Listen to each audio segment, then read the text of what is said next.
The governmental communication of Ukraine during wartime, or otherwise known as wartime propaganda, can sometimes suck. In fact, it sucks quite routinely, or can be imprecise, or can shoot over target, or whatever.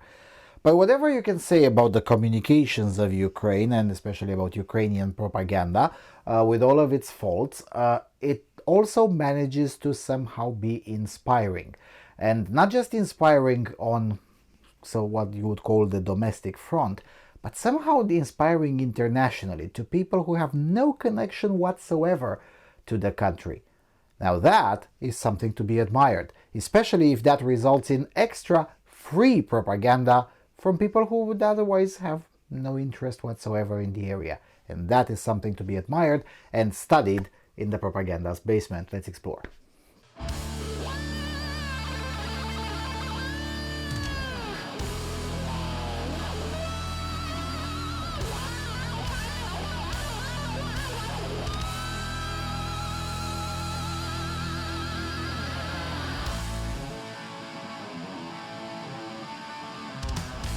Hello everyone and welcome to the last episode of Propaganda's Basement for this season. And because it's the last episode, as always, it's something a little bit more lighthearted and less serious, because I'm sick and tired of being serious.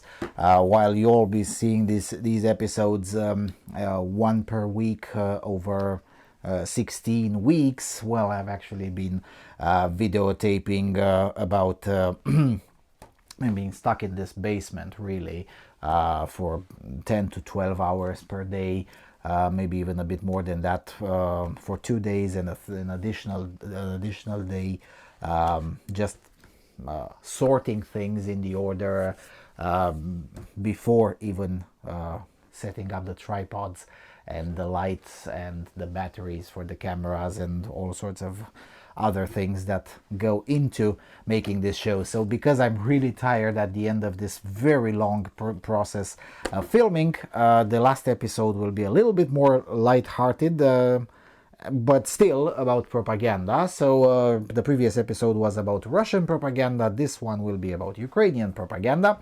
But what I forgot to mention in the title, because that would have been weird to mention it in the title, it's Ukrainian propaganda by foreigners.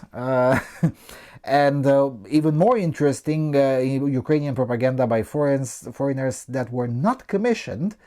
So here's the example: Chonker of Donetsk by Matsudahi, which apparently is very known. I'm pretty sure someone in the audience will point it out to me how much of an illiterate schmuck I am for having never heard of this guy, but whatever. Translation from Japanese by Timur Sandrovich, so translated in Kharkiv. Yeah, I actually bought this one from Kharkiv. We're particularly grateful to the Embassy of Ukraine in Japan and personally to the Ambassador of Ukraine to Japan, Sergei Korsunsky, without whom the book would not have been published. The publishing house is sincerely grateful to Ina Ilina and Third Secretary whatever. The famous manga author Matsudahi, again, they say it's famous. I have no idea who this guy is, so maybe he is. Was inspired by the work of the Ukrainian SOF after reading an article in the Japanese media about a deeply conspiratorial operative with the call sign Chonker of Donetsk, who destroys the food warehouses of the Russian occupiers. The story about the Chonker of Donetsk was invented by Matsudahi. It is a collective image, an urban legend. Such legends arise because the victories of Ukrainian soldiers amaze the world, says their literary and artistic publication, Matsudahi. So yeah, apparently it's a big deal. Now, of course, reading manga on on a show is probably, but so yeah, it does start like a manga from right to left, but then the interior is a bit more complicated. In any event, March 2022, Eastern Ukraine, Donetsk region. We were told a drill, but it ended up being a war. I can't wait to get back home. What the hell? Boom. It does mention this story is fiction. The characters and the units that appear in this story have nothing to do with reality. But yeah, so basically, manga with the war in Ukraine. And apparently it was quite successful in Japan, so much so that it ended up with a relatively generous donation to the Ukrainian armed forces from the proceeds to selling this. Now, I have to admit, I have very little appreciation for manga or comic books in general. I just don't. I don't like any of them. But still, I found it funny as an idea, and of course, because if it's propaganda, I'm gonna have to have it in my collection, obviously.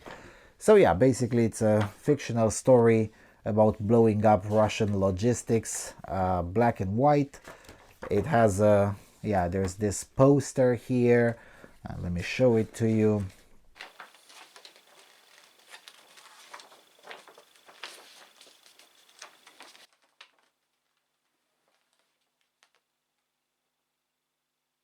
So yeah, I guess for someone who really loves this manga, they could put these posters in their room. Maybe one day if I change the studio and we'll have plenty of room, maybe I'll put it right next to some other weird posters, or maybe not. Probably not. I'm just not a big fan of this particular form of art. I just don't like it. But still, it was quite funny. So, and it's good drawing too, and I don't know if it's noticeable, but it's really top quality paper as well. So, someone really worked for this. Chunker of Donetsk, the end. So yeah, basically you read it like a manga. Yes, we don't know their names. Are they call signs? However, the echoes of the daring actions of the SOF, superheroes who scare invaders with powerful bavovna, are rolling around the world. They operate under the enemy's nose, ensuring victory. Recommended price, 150 hryvnia. Well, actually, I was swindled on it. I think I paid 165 or something, but then again, inflation. Hundreds of exploded warehouses in the enemy's rear, columns of destroyed enemy equipment. Yeah, so it's a manga artist decides to make a work of art about Ukraine, specifically about those working behind enemy lines and disrupting Russian logistics, which is a very autistic aspect of the war. But then again, manga, so autism becomes is just part of the deal, whether you like it or not. Nevertheless, considering the revenue it generated, it became relevant propaganda for the also relatively autistic endeavor of studying propaganda and talking about it in the propaganda's basement. So there's that. Much more interesting is the other piece of Ukrainian propaganda that I prepared for this very light-hearted episode, Перемога, or victory. This one is made by Canadians, essentially. Let me see. Yeah, so it's made in 2022. I knew that.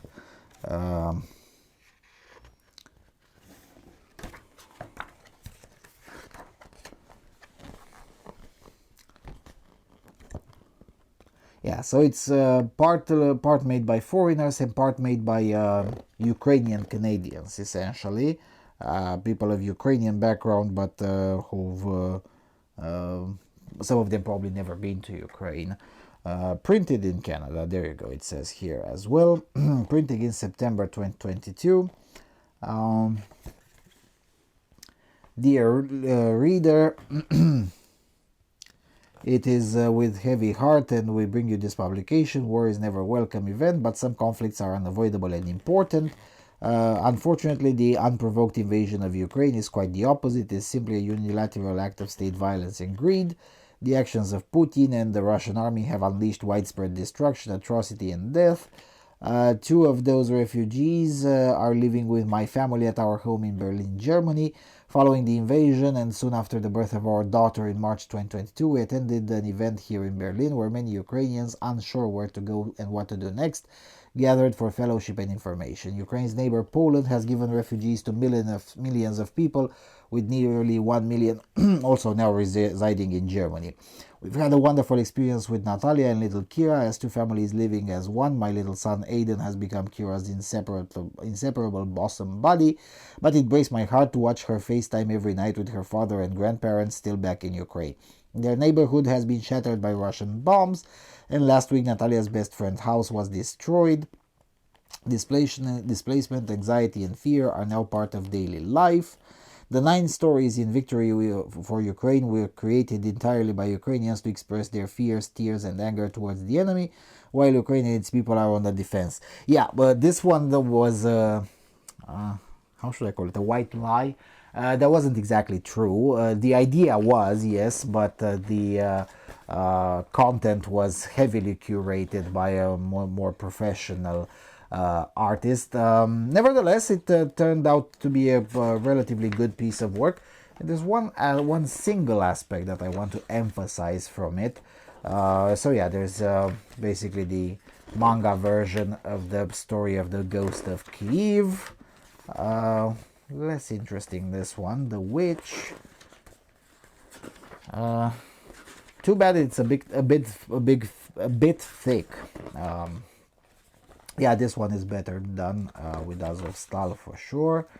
But there is one in particular that I want to show it to you. Yeah, so it has all of these kinds of things. And unfortunately, some of these are indeed very true, especially the one with the washing machine. I don't know what's with Russians and the washing machines. There is a caricature, not very different from these ones, made in the late 1870s by a French newspaper depicting the withdrawal of the Russian forces from Romania, which also depicted them stealing house appliances. So, you know, this just is what it is. Yeah. So of course, the episode with this is the Russian sheep. Russian sheep, go fuck yourself. Yeah. So this one. By the way, the guy who told the now famous Русские военные корабли идите нахуй, they told while in captivity they had no idea that that phrase went viral and became a rallying cry in itself. Of course, they were in captivity for over 3 months, but almost the only thing that the Russians wanted to know is which one of the group actually said the phrase.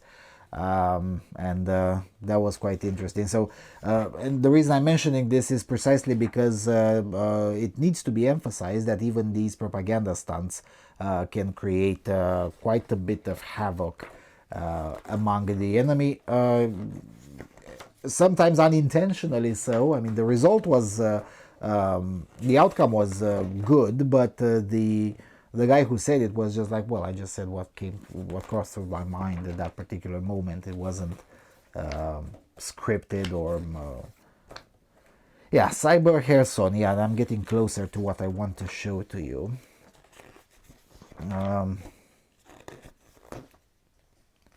Yes, so this looks pretty much very similar to the actual pictures taken at the retaking or liberation of Kherson.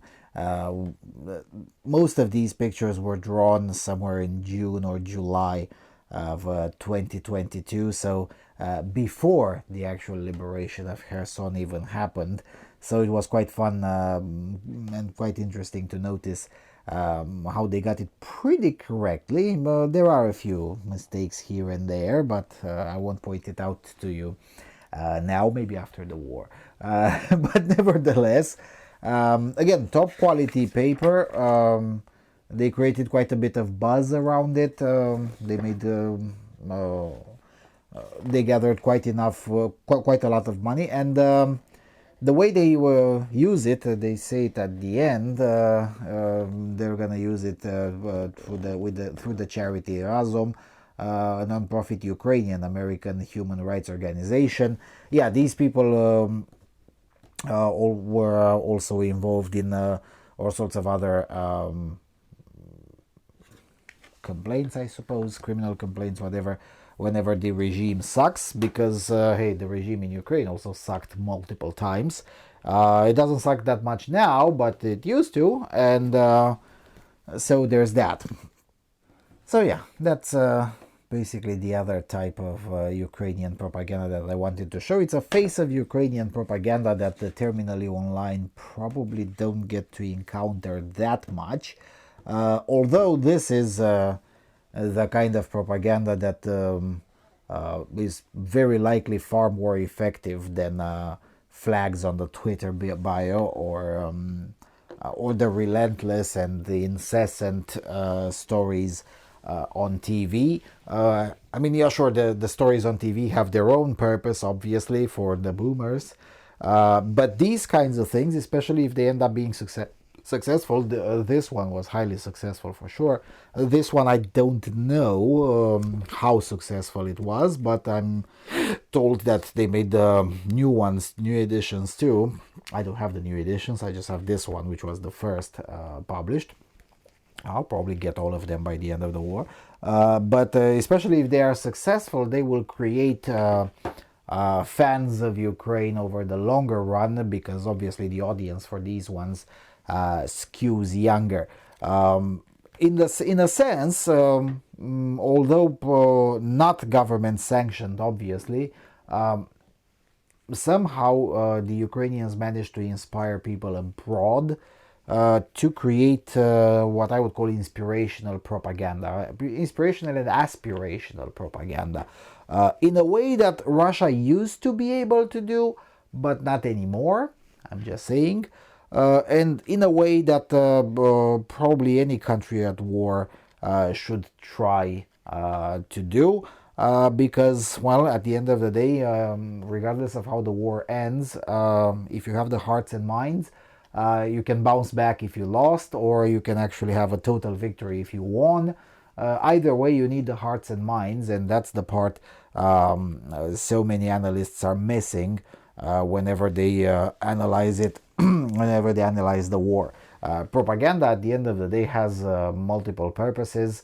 In the countries where you need public support for various political measures, I don't know, selling weaponry or allowing all sorts of concessions or whatnot. In those cases, if there is no dissidence, then it's not an issue. But if there is significant dissidence, then the propaganda there is twofold. One, to convince the dissidents that there are very few of them, and the other purpose is to at least attempt to win hearts and minds. But these kinds of things shoot much wider. They cast a much wider net.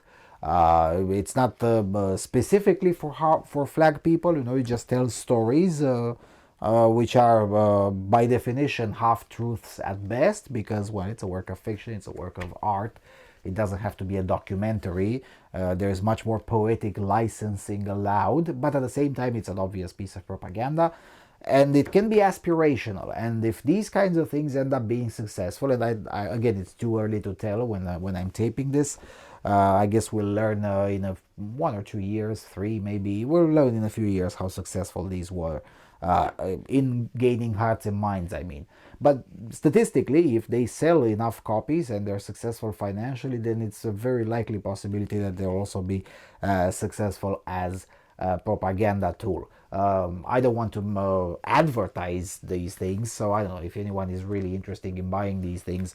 I'll tell you where, but otherwise I'm not going to include by default links, because again, it's a show about propaganda, not about advertising propaganda. Nevertheless, it's a kind of cute one. Maybe if I had liked manga generally, maybe I would have been able to better appreciate this one too, but I don't. Still, I'm going to keep it at my in my long, nearly limitless collection of propaganda for and against all sorts of things. I mean, I really do have propaganda, physical propaganda, about pretty much everything. I mean, just right now when I was preparing this particular clip, I stumbled upon a newspaper from a very obscure communist party that ceased to exist several years ago, that actually ran in the 2004 elections, and I was just kicking myself that I had forgotten to use it in the previous episodes this season, but not a problem. Probably there will be a fourth season of Propaganda Basement. So yeah, with all of that being said, thank you all for watching. Thank you for following the Propaganda's Basement series. And yeah, I'll see you all soon on the Freedom Alternative. Cheers.